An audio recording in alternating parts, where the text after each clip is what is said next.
Now, in the past, many tyrants and governments wanted to do it, but nobody understood biology well enough. And nobody had enough computing power and data to hack millions of people. Neither the Gestapo nor the KGB could do it. But soon, at least some corporations and governments will be able to systematically hack all the people. We humans should get used to the idea that we are no longer mysterious souls. We are now hackable animals. Data might enable human elites to do something even more radical than just build digital dictatorships. By hacking organisms, elites may gain the power to re-engineer the future of life itself. Because once you can hack something, you can usually also engineer it. And if indeed we succeed in hacking and engineering life, this will be not just the greatest revolution in the history of humanity. This will be the greatest revolution in biology since the very beginning of life 4 billion years ago. For 4 billion years, nothing fundamental changed in the basic rules of the game of life. All of life, for 4 billion years, dinosaurs, amoebas, tomatoes, humans, all of life was subject to the laws of natural selection and to the laws of organic biochemistry. But this is now about to change. Science is replacing evolution by natural selection with evolution by intelligent design. Not the intelligent design of some god above the clouds, but our intelligent design and the intelligent design of our clouds, the IBM cloud, the Microsoft cloud. These are the new driving forces of evolution.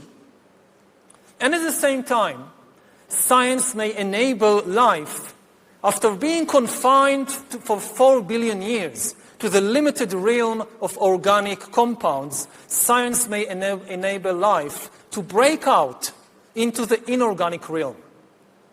So after 4 billion years of organic life shaped by natural selection, we are entering the era of inorganic life shaped by intelligent design.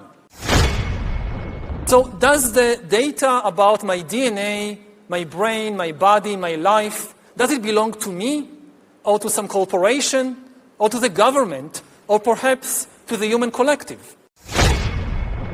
Humans are now hackable animals.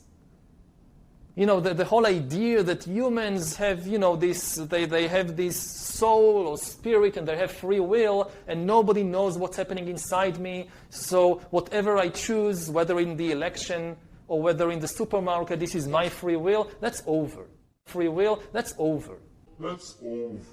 Over. Today, we have the technology to hack human beings on a massive scale. Yeah, I mean, everything is being digitalized. Everything is being monitored. In this time of crisis, you have to follow science. It's often said that you should never allow a good crisis to go to waste, because a crisis is an opportunity to also do good reforms that in normal times people will never agree to. But in a crisis, you see, we have no chance. So let's do it. Vaccine won't help us go to the test, of course. The vaccine will help us, of course. It will make things, more manageable. Surveillance. People could look back in 100 years and identify the coronavirus epidemic as the moment when a new regime of surveillance took over, especially surveillance under the skin, which I think is maybe the most important development of the 21st century, is this ability to hack human beings, to go under the skin, collect biometric data, analyze it, and understand people better than they understand themselves. This, I believe, is maybe the most important event of the 21st century. One of the features of this fourth industrial revolution is that it doesn't change what we are doing, but it changes us. The difference of this fourth industrial revolution is it doesn't change what you are doing. it changes you. If you take genetic editing, right.